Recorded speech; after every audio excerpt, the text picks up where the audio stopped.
Sobat Adsen, salam pintar! Bersama Kak Ici, tutor ekonomi adsen.id. Pada video kali ini, kita akan membahas soal SIMAK UI dengan materi kebijakan fiskal. Kalian siap?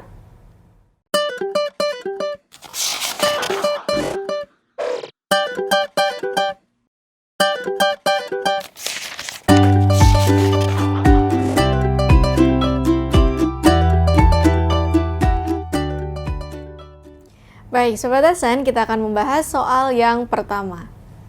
Dalam rangka menjaga pasokan listrik dalam negeri agar tidak terjadi pemadaman listrik, dengan adanya PLTU, pemerintah dapat membuat kebijakan A. Pelarangan impor batubara, B. Dumping batubara, C. Diskriminasi harga batubara, D. Subsidi batubara, serta yang E. Pelarangan ekspor batubara.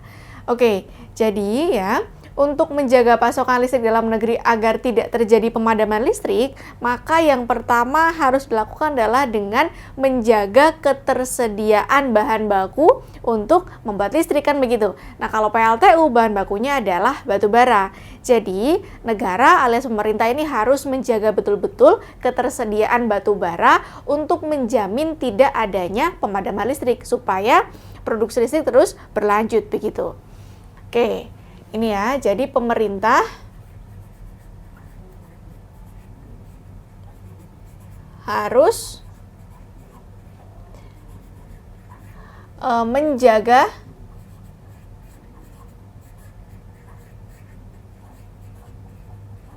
ketersediaan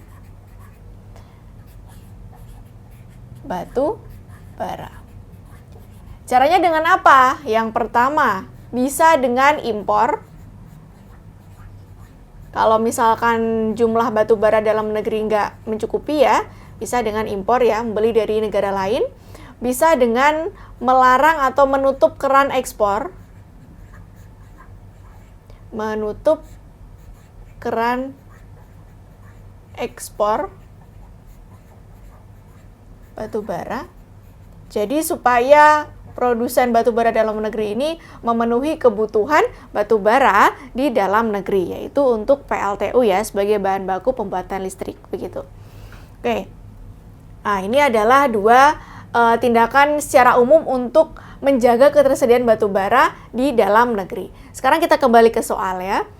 Oke, dalam rangka menjaga pasokan listrik supaya tidak terjadi pemadaman listrik, pemerintah dapat membuat kebijakan apa gitu. Yang A misalnya, pelarangan impor batubara. Ini salah, harusnya impor ini dibuka. Supaya apa? Supaya nanti ketersediaan batubara ini aman gitu. Itu kan untuk menjaga atau menghindari adanya penurunan produksi listrik di suatu negara tersebut. Jadi untuk yang A jelas salah, harusnya impor dibuka. Yang B, dumping batubara. Dumping ini merupakan perilaku di mana produsen menjual batubara dengan harga di bawah keseimbangan pasar. Jadi mereka mencuri pangsa pasar begitu. Kalau adanya dumping, itu akan membuat ekspor batubara makin banyak ke luar negeri. Nah, ini justru akan mengkhawatirkan karena nanti dikhawatirkan akan mengurangi ketersediaan batubara di satu negara tersebut gitu ya. Jadi yang B jelas salah, harusnya dumping dihentikan atau dilarang. Yang C, diskriminasi harga batubara. Kalau ada diskriminasi harga, yang terjadi adalah jenis barang yang diperjualbelikan sama tapi harganya berbeda dan biasanya akan berpotensi meningkatkan harga jual batubara. Oke, jadi ada yang diskriminasi harga akan berpotensi meningkatkan harga jual batubara. Kalau harga jual batubara meningkat, yang terjadi biaya produksi untuk memproduksi listrik juga meningkat. Dan itu akan menurunkan produksi listrik pastinya. Gitu ya. Jadi untuk yang C jelas salah. Yang D, subsidi batubara. Oke, ini sebenarnya dampaknya secara tidak langsung terhadap jaminan atau ketersediaan batubara di satu negara ya. Lalu yang E, pelarangan ekspor batubara. Pelarangan ekspor nih, menutup keran ekspor batubara yang merupakan salah satu tindakan untuk menjaga ketersediaan batubara sehingga nanti produksi listrik di PLTU akan berjalan dengan maksimal. Sehingga jawaban yang paling tepat adalah yang E, pelarangan ekspor batubara. Baik Sobat Edson, kita akan membahas soal selanjutnya. Yang merupakan contoh kebijakan fiskal adalah 1. Meningkatkan anggaran pendidikan hingga mencapai 20% penerimaan negara. Yang kedua, mencabut subsidi bahan bakar minyak atau BBM. Yang ketiga, meningkatkan pajak. Dan yang keempat, menambah pecahan mata uang baru. Oke, jadi kebijakan fiskal ini merupakan kebijakan yang dikeluarkan oleh pemerintah ya, khususnya dari Presiden nanti bersama dengan Menteri Keuangan dan disetujui oleh DPR gitu. Nah, kebijakan fiskal ini merupakan salah satu kebijakan yang ditujukan untuk mengatasi ketidakseimbangan perekonomian. Contohnya seperti resesi ataupun inflasi ya. Oke. Kebijakan fiskal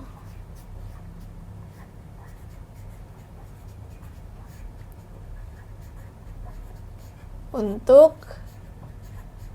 mengatasi resesi atau inflasi. Dan inflasi. Nah, instrumen dari kebijakan fiskal ini ada 2 ya. Instrumen kebijakan fiskal. Instrumen ini alat. Maksudnya, kalau pemerintah ingin mengeluarkan kebijakan fiskal, ini bisa memilih salah satu di antara 2 alat itu. Apa saja alatnya? Yang pertama adalah belanja pemerintah. Belanja pemerintah ini sering disingkat dengan G ya. Begini. Atau ada juga yang menyebutnya pengeluaran pemerintah, sama saja kan? Dan yang kedua adalah pajak. Disingkatnya TX ya. TX atau tax. Tax ini bahasa Inggrisnya pajak. Nah, jadi misalnya pemerintah ingin mengeluarkan kebijakan fiskal, terserah mau milih dengan mengeluarkan G atau dengan mengubah pajak atau TX-nya, begitu. Nah, tentunya untuk 2 kondisi perekonomian yang berbeda, maka tindakannya juga berbeda. Misalnya, untuk resesi, ketika sedang terjadi resesi, nih ya, resesi, maka kebijakan fiskal yang diambil adalah dengan menaikkan G atau menurunkan tax. Ini untuk resesi. Dipilih salah satu, mau naikin G atau nurunin tax. Tapi biasanya ketika resesinya ini cukup parah alias yang disebut dengan depresi, boleh mencampurkan 2 instrumen tersebut. Jadi mereka saling berkolaborasi ya untuk mendapatkan dampak yang lebih besar dan signifikan. Tuh. Dan selanjutnya, ketika sedang terjadi inflasi, ini juga berbeda. Ya, yaitu caranya adalah dengan menurunkan G dan menaikkan tax. Dipilih salah satu. Atau kalau misalkan inflasinya cukup parah yang disebut dengan hyperinflasi, itu bisa menggunakan kombinasi dua-duanya ya untuk mencapai dampak yang lebih signifikan. Oke, sekarang kita kembali ke soal. Yang merupakan contoh kebijakan fiskal adalah berarti harus di antara 2 ini ya, antara G ataupun tax-nya. Yang pertama, meningkatkan anggaran pendidikan hingga mencapai 20% penerimaan negara. Anggaran pendidikan ini dimaksudkan adalah belanja pemerintah di bidang pendidikan. Kita tahu bahwa belanja pemerintah merupakan salah satu instrumen kebijakan fiskal. Jadi benar bahwa dengan meningkatkan anggaran pendidikan ini merupakan salah satu dari kebijakan fiskal. Jadi kita kunci untuk nomor 1 benar ya. Nomor 2, mencabut subsidi bahan bakar minyak. Subsidi bahan bakar minyak itu merupakan salah satu contoh dari belanja pemerintah. Semakin banyak subsidi, maka belanja pemerintah makin banyak. Kita ini beli BBM murah, kenapa? Karena sebagian dibayarkan oleh pemerintah. Begitu. Jadi dengan adanya pencabutan subsidi, BBM akan menurunkan belanja pemerintah. Lagi-lagi, belanja pemerintah merupakan salah satu instrumen kebijakan fiskal. Jadi nomor 2 benar ya. Lalu nomor 3, meningkatkan pajak. Kita lihat, pajak ya. Di sini juga merupakan salah satu instrumen kebijakan fiskal. Jadi untuk nomor 3 benar. Nomor 4, menambah pecahan mata uang baru. Nah, kalau berbicara mengenai mata uang baru, lalu pencetakan mata uang, penjualan surat utang, itu masuk ke dalam kebijakan moneter, bukan kebijakan fiskal ya. Jadi kebijakan fiskal ini hanya berkaitan 2 instrumen, yakni belanja pemerintah ataupun teks. Jadi untuk nomor 4 salah. Sehingga yang merupakan contoh kebijakan fiskal dalam pertanyaan tersebut adalah nomor 1, 2, dan 3. Sehingga jawabannya adalah A. Baik, Sobat Adsen, kita akan membahas soal selanjutnya. Jika pemerintah memberlakukan suatu pajak baru sebesar Rp5.000 untuk setiap celana jeans yang dijual, yang kemungkinan besar akan terjadi adalah A. Konsumen akan membayar harga lebih tinggi dan membeli lebih sedikit celana. B. Konsumen akan membayar harga lebih tinggi dan pemasok mendapatkan laba lebih besar. C. Konsumen akan membayar harga lebih tinggi dan produsen menjual lebih banyak celana. D. Pemasok akan meningkatkan jumlah celana yang dijual untuk menutupi beban pajak yang harus dibayarkan kepada pemerintah. Serta yang E, pemasok akan mendapatkan keuntungan yang lebih tinggi dari kenaikan harga jual. Oke, jadi ya, kita tentunya seringkali membeli sesuatu dengan harga yang lebih mahal dibandingkan dengan harga sebenarnya. Contohnya ketika kita membeli makanan di restoran cepat saji, misalnya ada tax-nya kan, ada pajaknya. Nah, misalkan kita membelinya 50.000, biasanya harus bayar 5.000 sebagai tax-nya, PPN-nya. Karena PPN-nya 10% dari jumlah yang kita beli. Nah, itu merupakan salah satu konsep dari pemberlakuan pajak oleh pemerintah. Nah, masalahnya adalah ketika pemerintah memberlakukan pajak, harga kan makin mahal nih. Nah, harga yang makin mahal itu tuh tidak akan tidak akan dikuasai oleh si penjualnya. Uang itu hanya dititipkan saja. Nanti si penjual akan menyetorkan ke pemerintah gitu. Karena kan yang kita tahu bahwa kalau harga tinggi berarti enakan dong si produsennya akan mendapatkan laba tinggi. Enggak, bukan begitu. Justru kalau pajak walaupun harganya mahal, si penjual tidak mendapatkan keuntungan apapun dari pajak tersebut.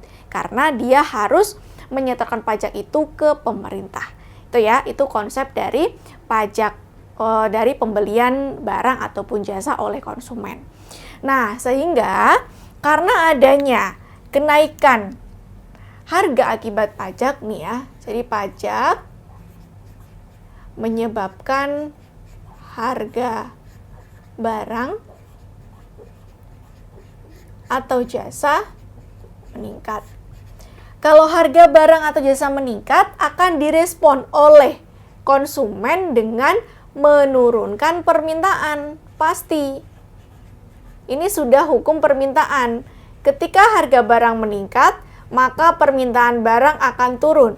Dan sebaliknya, ketika harga barang turun, maka akan meningkatkan permintaan. Nah, kalau konsumen menurunkan permintaan, maka yang terjadi adalah produsen juga akan menurunkan produksi. Loh, kenapa? Lah, buat apa dia produksi banyak kalau tidak ada yang membeli, kan begitu? Tuh ya. Jadi adanya kenaikan pajak bisa berdampak ke dua belah pihak. Yang pertama untuk konsumen, yaitu akan menurunkan permintaan karena harga terlalu tinggi, dan untuk produsen dia akan menurunkan produksinya karena menanggapi dari perilaku konsumen yang menurunkan permintaan. Oke, sekarang kita kembali ke soal ya. Di soal ini dikatakan bahwa ketika pemerintah memberlakukan suatu pajak baru sebesar 5.000 untuk setiap celana jeans. Jadi awalnya nggak ada pajak, tapi sekarang ada pajak Rp5.000 untuk setiap celana jeans. Artinya harga celana jeans akan meningkat.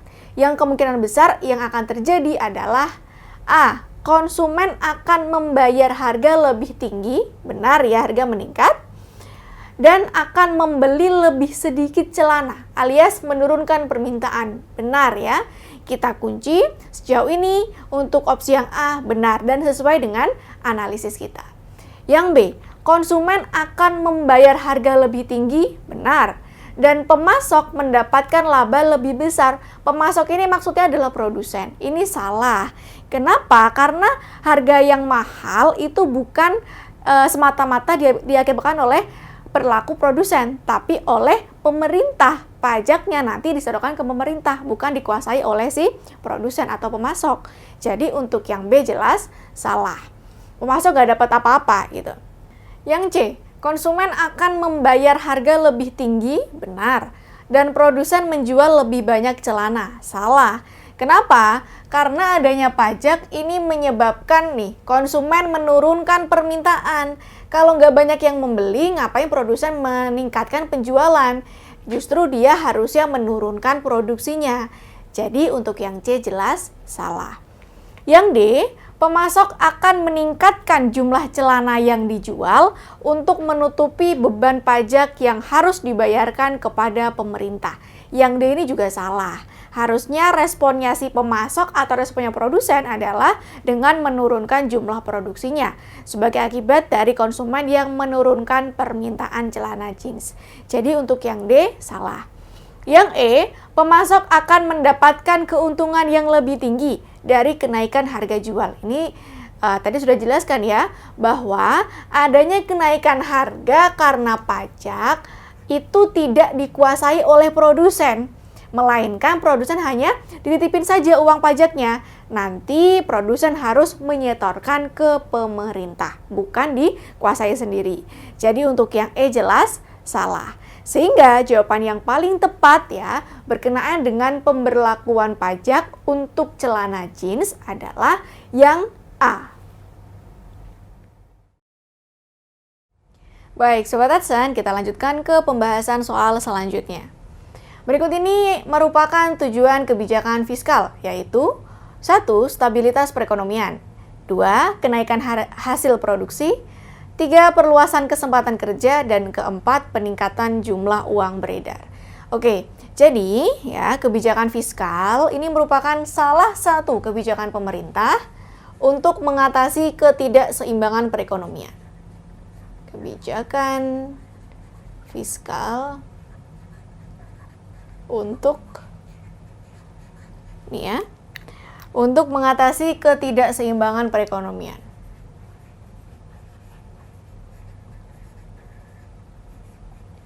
Ketidakseimbangan perekonomian. Nah, secara lebih spesifik, ketidakseimbangan perekonomian diantaranya adalah resesi dan inflasi. Oke. Nah, resesi ini bisa diatasi dengan kebijakan fiskal, diantaranya menaikkan belanja pemerintah dan mengurangi pajak. Ya, resesi ini adalah kondisi di mana perekonomian sedang lesu, ya. Konsumen ini menurunkan konsumsinya atau permintaan barang sehingga banyak produksi dari perusahaan yang tidak laku, sehingga akan direspon oleh perusahaan dengan mem-PHK pekerjanya. Pengangguran meningkat, inilah tandanya resesi. Supaya resesi bisa diatasi, bisa dilakukan dengan kebijakan fiskal, ya, yaitu diantaranya dengan meningkatkan G atau menurunkan tax, begitu. Lalu untuk inflasi, ini kebalikan dari resesi. Kalau resesi, perekonomian sedang lesu, kalau inflasi sedang berlebihan. Contohnya adalah ketika menjelang hari raya, itu permintaan barang melebihi kondisi normal, sehingga harga menjadi meningkat, begitu. Bagaimana cara mengatasinya? Bisa dengan kebijakan fiskal, diantaranya dengan menurunkan G dan meningkatkan tax, gitu ya. Oke, dari analisis singkat kita kembali ke soal. Berikut ini merupakan tujuan kebijakan fiskal nih, tujuan kebijakan fiskal, yaitu 1. Stabilitas perekonomian. Benar ya, bahwa kebijakan fiskal ini untuk mengatasi ketidakseimbangan. Supaya lebih seimbang, nah kita harus menciptakan kestabilan perekonomian dengan kebijakan fiskal. Jadi untuk nomor 1 benar, bahwa kebijakan fiskal dikeluarkan untuk mencapai keseimbangan atau stabilitas perekonomian. Yang kedua adalah kenaikan hasil produksi. Oke. Ini sesuai dengan kondisi resesi. Kalau resesi ditandai dengan konsumsi masyarakat yang menurun, sehingga akan direspon oleh produsen dengan menurunkan jumlah produksinya. Ya, salah satunya dengan mem-PHK pekerjanya. Kalau banyak pegawai yang di-PHK, maka nanti produksinya akan menurun kan? Nah, untuk mengatasi resesi, yaitu salah satunya adalah dengan menaikkan G atau menurunkan tax, sehingga nanti konsumsi masyarakat meningkat, sehingga hasil akhirnya adalah jumlah barang yang diproduksi akan meningkat, begitu. Jadi untuk yang nomor 2 benar ya, kebijakan fiskal bisa digunakan untuk menaikkan hasil produksi. Yang nomor 3, perluasan kesempatan kerja. Oke, ini juga sama ya, sesuai dengan kondisi resesi. Tadi kan resesi direspon dengan adanya PHK oleh produsen terhadap karyawannya. Karena ada PHK, maka nanti pengangguran ini meningkat. Nah, untuk mengatasinya bisa dengan kebijakan fiskal, yaitu melalui 2 instrumen ini. Sehingga diharapkan ketika contoh teksnya, pajaknya menurun, maka akan membuat harga barang menjadi murah dan masyarakat meningkatkan konsumsi. Kalau masyarakat meningkatkan konsumsi, maka nanti permintaan barang akan meningkat. Kalau permintaan barang meningkat, akan direspon oleh produsen dengan merekrut pekerja baru, sehingga nanti mereka bisa bekerja untuk meningkatkan hasil produksinya. Itu merupakan salah satu tujuan dari kebijakan fiskal untuk mengurangi pengangguran atau memperluas kesempatan kerja. Nomor 3 benar. Nomor 4, peningkatan jumlah uang beredar. Nih, kalau berkaitan dengan peningkatan jumlah uang beredar, penurunan jumlah uang yang beredar, pencetakan uang, atau pembuatan pecahan mata uang baru, itu masuk ke dalam kebijakan moneter, bukan kebijakan fiskal. Ingat, kebijakan fiskal itu hanya berkaitan dengan ini ya, G, tax, pengangguran, kenaikan hasil produksi, dan yang lainnya. Jadi, untuk soal tersebut, yang paling sesuai dengan tujuan kebijakan fiskal adalah nomor 1, nomor 2, dan nomor 3. Sehingga jawabannya adalah A.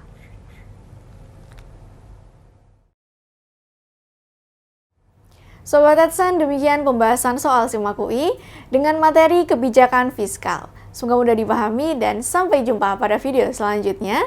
Salam pintar! Sekian Sobat Adsen untuk video pembelajaran hari ini. Sampai ketemu lagi di video belajar berikutnya. Jangan lupa aktifkan notifikasi untuk video terbaru kami ya. Sobat Adsen juga bisa mengunjungi adsen.id dan temukan ribuan video pembelajaran. Sampai jumpa Sobat Adsen, salam pintar!